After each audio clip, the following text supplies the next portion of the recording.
The 10 best places to travel in 2024. Looking for the best places to travel in 2024? At Vogue, we are too. And constantly at that. On any given day, our editors are consulting with industry experts, tracking hotel openings, tasking the thoughts of tastemakers, and venturing to explore various corners of the globe.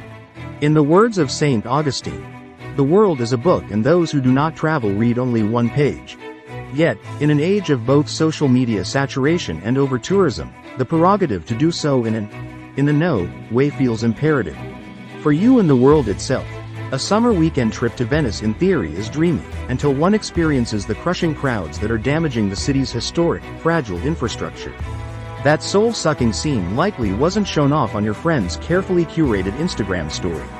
So for 2024, the Vogue lifestyle team decided to share the places that after listening, exploring, and researching, we are angling to responsibly visit over the next 12 months. Some are emerging and under the radar. Some are perennial favorites experiencing a rejuvenation or marquee moment.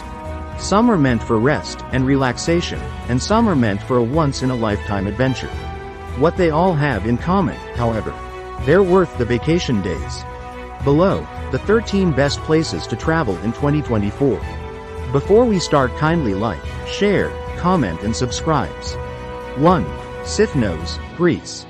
Both Margot Robbie and Dua Lipa were spotted vacationing on the under-the-radar Cycladic island, population 2,500, this summer, suggesting that it might not remain quiet for much longer. The big draw, other than its crystalline waters? The food. Nikos Selimentes, a chef who is largely considered the founder of modern Greek cooking, was born on Sifnos in 1878. His 1950 cookbook, Greek Cookery, was the first Greek cookbook translated into English, making Mediterranean cuisine go worldwide. He developed a culinary culture of sea and farm-to-table cuisine on the island that continues to this day. Omega 3, a rustic restaurant that sits right upon the beach, is known to have the best seafood on the island. Last year, Jeff Bezos was a patron. Meanwhile, Barack Obama and Tom Hanks recently dined at Cantina. With no airport on the island, Sifnos is only reachable by boat or ferry. For those looking for slow travel, or the art of relaxed, no-agenda vacations, Sifnos is emerging as just the place. Elise Taylor, senior living writer. 2. Grenada, the Caribbean. After JetBlue added direct flights to Grenada in 2017, Grenada, known as the Spice Isle, slowly began to emerge as a stealthy yet accessible Caribbean getaway with great rum, flavorful food, and sandy beaches that were undeveloped and relatively free of crowds. Silver Sands opened there in 2018, and this spring, the island will welcome a Six Senses resort set upon 38 acres on its southern tip. Although there's a near infinite amount of things to do outside of these luxury resorts. Walk around the buzzing capital of St. George's and its boat-dotted harbor, or hike through the rainforest in Grand Etang National Park. Scuba dive to see tropical fish, colorful coral reefs, long-forgotten wreckage. The island is often called the shipwreck capital of the Caribbean, as well as the world's only underwater sculpture park. E.T. 3. Big Sur, California. Big Sur is a perennially popular American road trip destination, with millions cruising down Highway 1 each year to take in the jagged, breathtaking Pacific views. Cue the Big Little Lies soundtrack. Yet, thanks to a number of buzzy boutique hotels, they may find themselves extending their pit stop on the Northern California coast. This fall saw the reopening of Carmel by the Seas La Playa Hotel, a historic artist retreat that has completely been transformed by the Post Company. Former guests include Ansel Adams and Steve Jobs, who debuted the first prototype of Apple's Macintosh computer at the hotel. Meanwhile, properties like Post Ranch Inn and Ventana Big Sur keep visitors coming back again and again. E.T. 4. Tangiers, Morocco.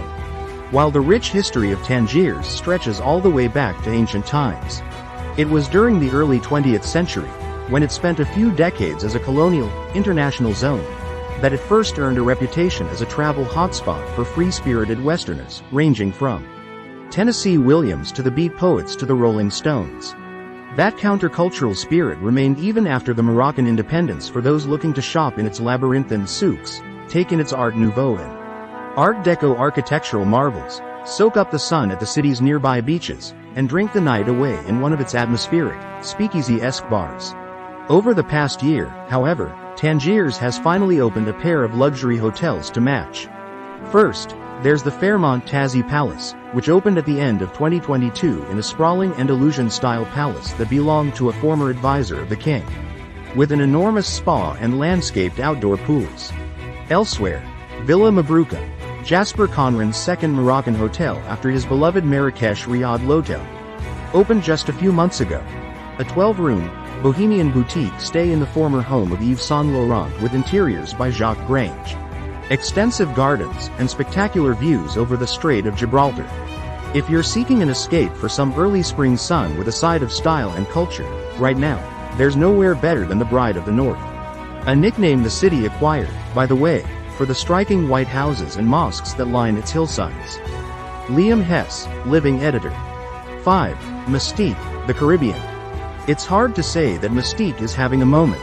The Caribbean island, after all, was the favorite escape of Princess Margaret up until her death in 2002. However, while St. Barth's has long been the warm-weather playground of the rich and famous, it seems more and more tastemakers have been ditching its buzzy beach clubs for the laid-back remoteness of its paparazzi-free neighbor. Kate Moss, for example, celebrated her 50th birthday there. Perhaps it's all related to the current trend of stealth wealth. If there was any vacation spot that exudes the ethos of quiet luxury, it's Mystique, where a minimum stay is 7 days and there's only one hotel on the island. E.T. 6. Biarritz, France. In June, a new film festival, Nouvelles Vagues, opened in Biarritz, with Penelope Cruz as the guest of honor and Chanel as a partner. Films included the Sydney Sweeney starring Reality. It's further proof that Biarritz, a beach town in southwest France, is seeing a major resurgence. The centuries-old Regina experimental Biarritz just debuted revamped interiors by AD100 designer Dorothée Malichson, whereas cool new boutique hotels like Le Garage have all opened in the past few years. While the southeast coast of France traditionally attracts the glamorous jet set, Biarritz is now becoming the place for some fashionable fun in the sun. E.T. 7. Jeju Island, South Korea. There's one reason you might have heard of Jeju, the island off the southern coast of South Korea that has long been a beloved Seoulite summer getaway. The Haenyeo, or the matriarchal community of women divers who spend hours underwater each day harvesting shellfish. Well, actually, maybe there are two reasons. It's also a favored location for romantic K-dramas, which has prompted a new wave of global interest in the island. While the Seas Hotel on the island's southern coast has previously held strong as its premier luxury hotel for intrepid travelers, thanks in part to its widescreen ocean views and charming accommodations inspired by traditional fishing villages, there's a new crop of hotels to bring a little competition. The newly opened architectural marvel of the JW Marriott Jeju Resort and Spa can be found perched atop a volcanic cliff, offering a jumping-off point for those seeking to explore the island's natural wonders, from waterfalls to volcanic craters, and then retreat back to the enormous spa or soak in the outdoor hot springs. Often referred to as Korea's Hawaii, getting to Jeju might be a little more complicated than hopping over to the Aloha State, but if you're already planning a city break in Seoul, it's the perfect retreat after a few days in the urban sprawl. LH. 8. Bodrum, Turkey. Our frontrunner for the next Ibiza? Bodrum, Turkey. While always known for its chic clientele, Ahmet and Micah Erdogan vacationed there for decades. It's received a glamorous jolt as of late. Last summer, the Bodrum edition opened, joining the 1970s bohemian icon Makakizi as one of the most fashionable resorts on Turkey's side of the Aegean. A resort destination that doesn't feel resort-wide. The vibe at this luxury spot on the Turkish Riviera is more chilling out at your extremely stylish billionaire friend's estate than hotel stay, Vogue wrote in our hotel review. This November, their restaurant kitchen received a Michelin star. Meanwhile, this summer will see the arrival of Scorpios, the famed Mykonos Beach Club. With the Côte d'Azur and Amalfi Coast being swarmed with unprecedented crowds over the past few years, the Turkish Riviera is primed to become the next see and be seen summer hotspot. E.T. Thanks for watching this video. Don't forget to like, share, comment, and subscribe.